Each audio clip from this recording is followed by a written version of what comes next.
what could you do to improve yourself? Well, let's step one step backwards. The first question might be, why should you even bother improving yourself?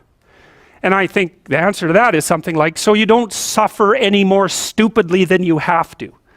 And maybe so others don't have to either. It's something like that. You know, like there's a real injunction at the bottom of it. It's not some casual self-help doctrine. It's that if you don't organize yourself properly, you'll pay for it, and in a big way, and so will the people around you. Now, and you could say, well, I don't care about that, but that's actually not true. You actually do care about that, because if you're in pain, you will care about it.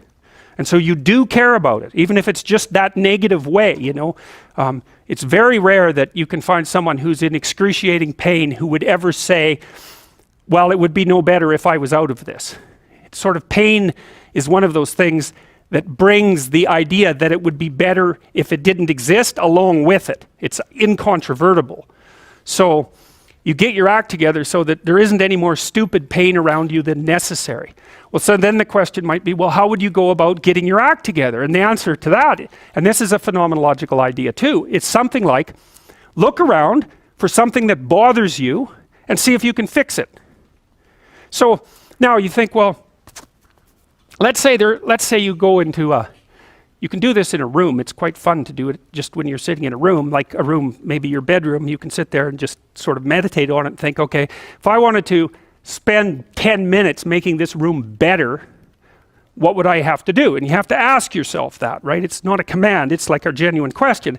And things will pop out in the room that you know, like there's a stack of papers over there that's kind of bugging you, and you know that maybe little order there would be a good thing, and you know, there's some rubbish behind your computer monitor that you haven't attended to for like 6 months, and the room would be slightly better if it was a little less dusty and the cables weren't all tangled up the same way. And like if you allow yourself just to consider the expanse in which you exist at that moment, there'll be all sorts of things that'll pop out in it that you could just fix. And you know, I might say, well, if you were coming to see me for psychotherapy, the easiest thing for us to do first would just be to get you to organize your room. You think, well, is that psychotherapy?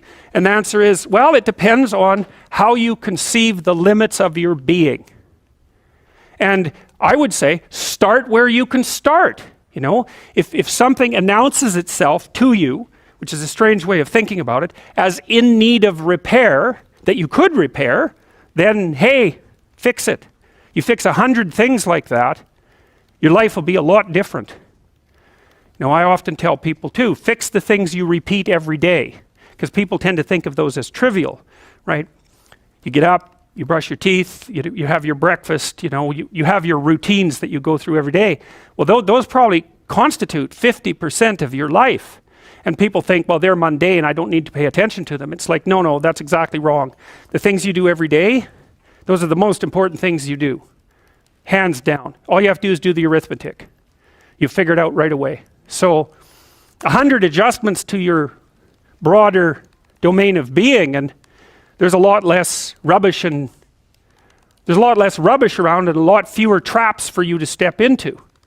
And so that's in keeping with Jung's idea about erasing once you've got your mind and your emotions together, and once you're acting that out, then you can extend what you're willing to consider yourself and start fixing up the things that are part of your broader extent. Now, sometimes you don't know how to do that. So you might say, imagine you're walking down Bloor Street and there's this guy who's like alcoholic and schizophrenic and has been on the streets for 10 years. He sort of stumbles towards you and, you know, incoherently mutters something. That's a problem. And it would be good if you could fix it, but you haven't got a clue about how to fix that.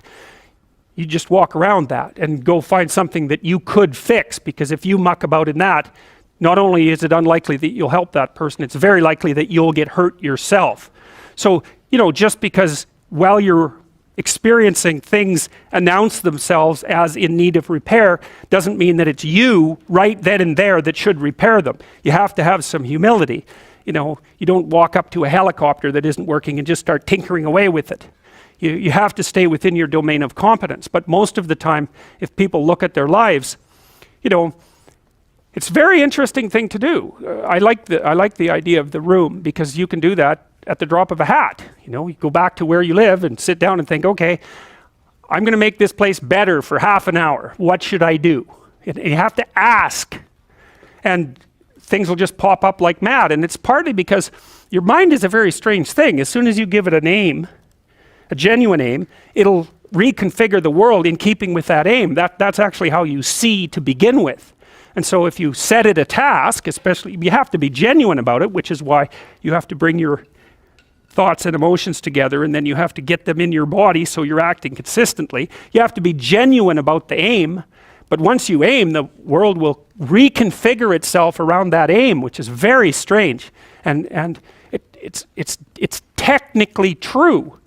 You know, the best example of that, you have all seen this video where you watch the basketballs being tossed back and forth between members of the white team versus the black team, and while you're doing that, a gorilla walks up into the middle of the video and you don't see it. It's like, you know, if you thought about that experiment for about 5 years, that would be about the right amount of time to spend thinking about it. Because what it shows you is that you see what you aim at. And that, man, if you can get one thing through your head as a consequence of even being in university, that would be a good one. You see what you aim at. And so because one inference you might draw from that is, be careful what you aim at, right?